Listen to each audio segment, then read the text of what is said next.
Hi, Jack Jackway again with Next Gen AI Survival. I really appreciated our first interview with Parth Arora. What a fascinating young man. And I think Parth really represents how far and how fast you can go in the world of AI today, and the how inquisitive he was. And the part that left me the most was looking to create, not just consume. And that is such an important point for young people, is that the TikToks and Instagrams aren't just for consuming, but what can you go create?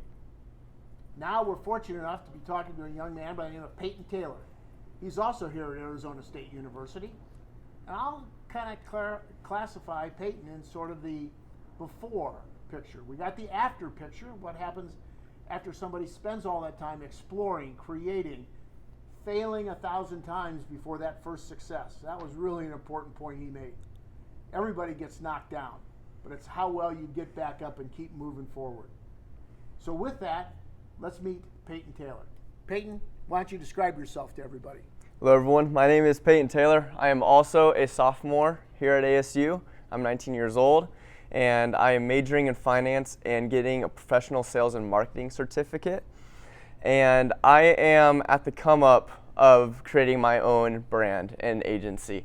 I am very privileged enough to be able to start a clothing and accessory brand called 2473 Studios, and it's been a very fun experience. We are just about to launch the website, and it's been a very fun experience just to learn as well. So can you describe what it is? What is it that you'll be selling, or how did you how did you even come up with that?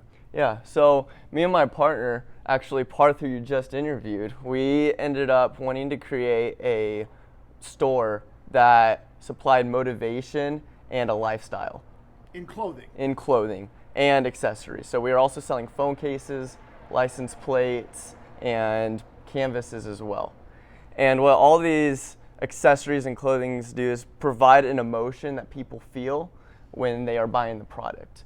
We are selling off of motivation, how willing are you to go succeed, and even if you fail, how many times you're going to get back up. And that is the lifestyle and feeling that we are creating when people want to buy that product. So how are you using the tools that are in the toolkit of artificial intelligence to go make that? I mean, you're not actually making the shirts, are you? So what I would actually do, I would make the shirts through Photoshop. I would create the designs.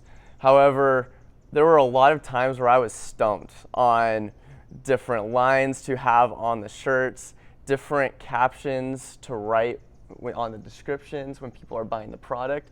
And so I would go to AI and I would say, create me a description for this hoodie that will help with conversions and create a feeling that when people look at the description, they want to buy the product.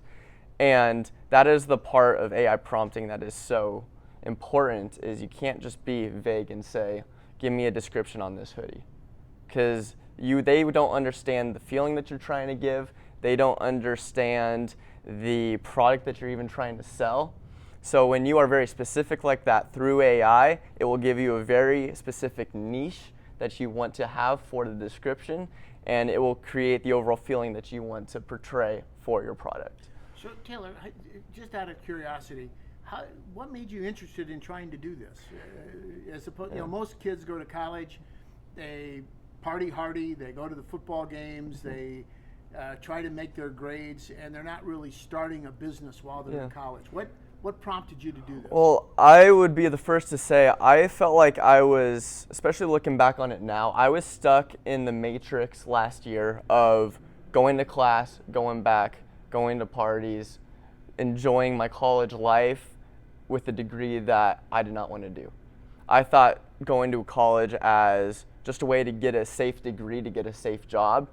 And it was a terrible way to look at it because that's nowhere near who I am as a person. But because that's how college was always portrayed, that's what I always thought of. So freshman year, I was getting an engineering degree. And everyone would tell me, why are you getting this degree? You are so extroverted, you're so well-spoken. Why would you go get an engineering degree? And I couldn't tell them why. And so coming into this year, I decided to just tell myself, screw everything. I am going to do what I want to do as a person, as a lifestyle. I want to create my lifestyle that I want. And that's why I ended up going into business. I switched out of engineering very first day back at college, switched into my business degree and getting my professional certificates. I ended up starting to create another business through my partner Parth, and it has been the best decision I've ever made. And I think just the drive that I wanted to finally give myself is what prompted me to starting a business. Could you kind of share with the audience, Taylor? So there are a lot of companies that are doing this drop ship type of business plan where they go and come up with creative designs on shirts or parkas or hoodies, whatever they are. What will set you apart, and how will you go and market that using AI? So using AI is very important to actually understand what type of things you are trying to sell. Meaning, if I want to use AI, I have to start selling my product first and then have AI help me. I always say always used AI as a shortcut rather than a partner. When I was first starting AI, I was always just using it to get the assignment done, to using it to grab shortcuts just to get things done quicker. And now I'm using it as a partner, to where if I need help on a quote for a design, or if I need help on a description for a product, if I need help for a video idea for the product and for the company, I can actually ask AI to give me an idea, and they're more like a partner giving me ideas rather than just producing things for shortcuts. But what I believe that sets me apart from other people is they can create designs all they want, but if they don't create a community around them that buys to their emotions, then it won't be as successful. There can be the same type of product that we have, but if they don't communicate the idea of the products and of the feeling you're trying to sell, they won't do nearly as well as the people who are trying to create that community around them. And that's very important when you're building a brand. You know, you used that term there, and when I had lunch with you and Parth, you both talked about that, how you really focus on building and reinforcing your brand Correct. out in the marketplace. Yes. Can you take some time to expand on what's Taylor's brand, and how are you reinforcing that brand? Because what it sounds like what you're doing with your clothing is that you're almost trying to create a culture. Yes, that is exactly. that is associated with that brand and what that brand / culture stands for. So that when somebody wears it, if I wear an American flag, that shows that I'm patriotic, or something to that effect. Can you? Correct. What are you trying to do with your brand? What is your brand? Yeah, you are trying to create that culture. You are trying to create a feeling where you wear that hoodie around you, and the back says the world is yours. And when people walk by you, they see the world is yours, and they can have different emotions, be like, oh, that's a cool hoodie, like that's helping me a lot, or whatever, he's just trying to be too inspirational, right? Both of those emotions are great. They're both sparking emotion for that brand. So if I can provide some sort of storytelling quote or storytelling product that gets people motivated, my job is done.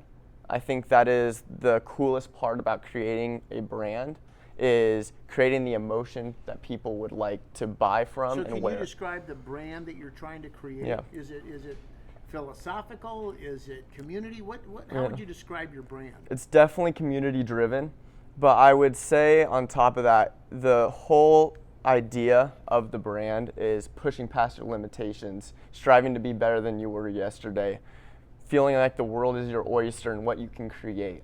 Everything from success-wise to money-driven to just being able to create anything and everything that you feel like you can. That is the point of this brand. So it's very optimistic. Very optimistic, very heart-driven, and I think it is the perfect community to get yourself around because it just stays you driven as well. It keeps you driven. Well, I'll tell you what, from an old guy's perspective, there's so much divisiveness in the world today, right or left. It's just, there's so much divisiveness that brand of optimism, that brand of togetherness, that brand of we're all in this together, really has a strong Correct. it doesn't matter whether you're right or left. We're still in the same boat together. That's Exactly. very good. And for me too, for starting out, also with me creating my personal brand on Instagram and TikTok, on all these social media platforms, I'm keeping the same type of theme. I am staying, the videos I'm posting are very bold, they're very driven, they're very inspirational, you could say, because that is the brand I want to portray myself as well as connecting that to the brand that is in creation right now. So Taylor, how would I go about finding you on TikTok or Instagram? Just search up my name, Peyton Taylor. I should be one of the first ones to pop up. And again, you will see reels on motivation, on the work ethic that you see me put in and day out. You see videos at 2 a.m. in the morning. You see videos in the daytime all the time. It's all motivationally driven, and that's how you can find me. And do those TikTok and Instagram videos then lead you back to your web page where they can buy the cultural clothing that reinforces that brand? Yes, it will. So once the actual website is dropped, it will be dropped in anywhere from 5 to 7 days, and the link will be there for the website on both pages, to where if you want to buy the product, you just click on the link and it goes straight to the website. And it is an awesome community that we are building right now, and we are super excited for it. So let me ask you the same question. Well, first of all, best of luck to you. Thank you. I you. think that's great. Thank you. I promise I'll buy a sweatshirt. Same question I asked Parth, which is tough. 10 years before you turn 30, what do you see? If you could wave a magic wand. I think the biggest thing, before I answer that question, that I have learned through starting this entrepreneurship journey is I love being able to create and help people create that community to be successful. I love creating that emotion for people to buy. I love it. I think it is one of the coolest things to be able to be good at, because not only does it help those people have a better life by being more successful, it also helps the people who are buying the product feel an emotion that maybe they haven't felt in a long time. And I think that is a very important virtue that I've learned through all this. So where I see myself in 10 years, I would say is definitely starting up a branding agency, helping people who are struggling getting their product out there or struggling with finding a purpose with their company, even though they want to pursue it, helping them create that community and emotion that would get buyers, get consumers to go to their website, I think is an awesome thing that I would have in 10 years, and I would love to be one of the go-to guys for that. On top of that, though, I want to explore other options too. I want to go and learn more of entrepreneurship within sales, within more marketing aspects, within even going into real estate, going into all of those different aspects of business. I think is very important for me to get into. And on top of that, learning AI is so important today. Learning AI automation, because that's going to be some of the future, is like we have said before, to not actually do the task at hand for you, but to assist you in it. And that is something that is really coming to life, especially lately through web pages like N8N, where you can create your own AI automation through that. It is becoming very important.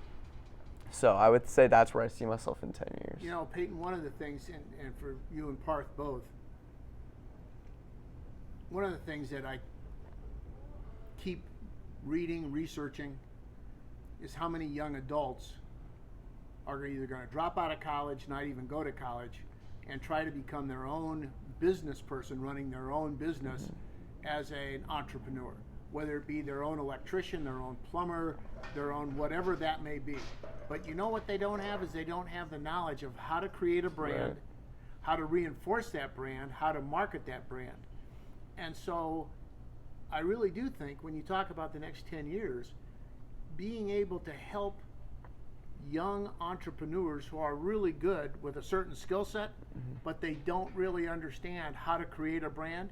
If you create a platform that will help them create their brand, no matter what it is that they're doing in the gig economy, you're going to help them make a business out of it, and make a business for yourself, helping people do that to create that community. Exactly. And one of the things that in high school I never quite understood was AI.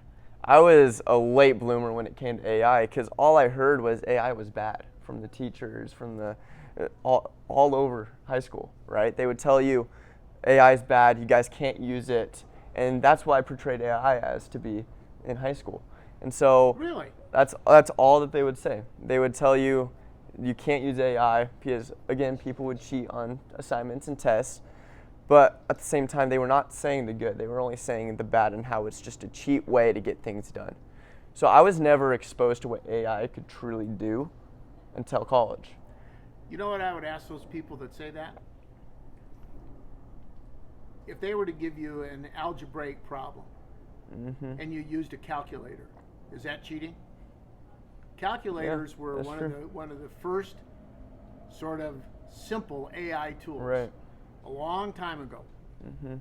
And a calculator is now viewed as kids can't go to school without a calculator. Yeah. So how is using AI to answer a question any different than using a I calculator completely agree. to answer a I question? completely agree. Like I said before, AI can be used as a shortcut or a partner. Depends on how you use it, depends on how you want to use it. People can go to a testing center, do their math test on the computer, and put it all through AI, not learn a single thing, and that's as a shortcut because they're not learning. They're just doing the work, whatever it may be. One of the funny things is when you actually learn how to use AI as a partner, it gives you much better results. I just took a test in honors business stats, gave it to us on the computer and said you can use AI. The professor said that, which is very unknown. Like nobody has really done that yet. And he tells us to do it, and I ended up getting 100 on the test. The next grade was a 91, but everyone could use AI. So the difference that I would say is when you know how to use AI with those prompts that we've been talking about, be very specific with what you're doing and ask to help and not to do, it will give you much better results. It will help you out even more, make you learn even better than just having it do the thing for you and expect nothing else. Well, you know, Taylor, I can't thank you enough for taking the time to do Yeah. this. I wish you nothing but the best of luck. Thank you. In fact, I'm hopeful that a year from now I can come back and re-interview you. And so does your website have a name? 2473 Studios. 2473 Studios. 2473 Yes, sir. Studios. 24 hours, 7 days a week, 365 days a year. There you go. Yes, sir. All right. And so, do you have the same sort of, what can I put in the description Yeah. that people will know how to get there? Yeah, so I'll have my email in the description below. That'll be able to be there for you guys to contact me, ask me questions about your brand that you want to help, and we can work on it together. We will also drop down below my Instagram to where you can kind of see how I run my personal brand, how I want people to portray my brand as, and just see myself in the making because I'm really excited for what the future is going to hold, and you will see me in a year. Bless your heart, Taylor. Yes. Good luck to you. Thank you. Thank you so much. Thank you, Peyton.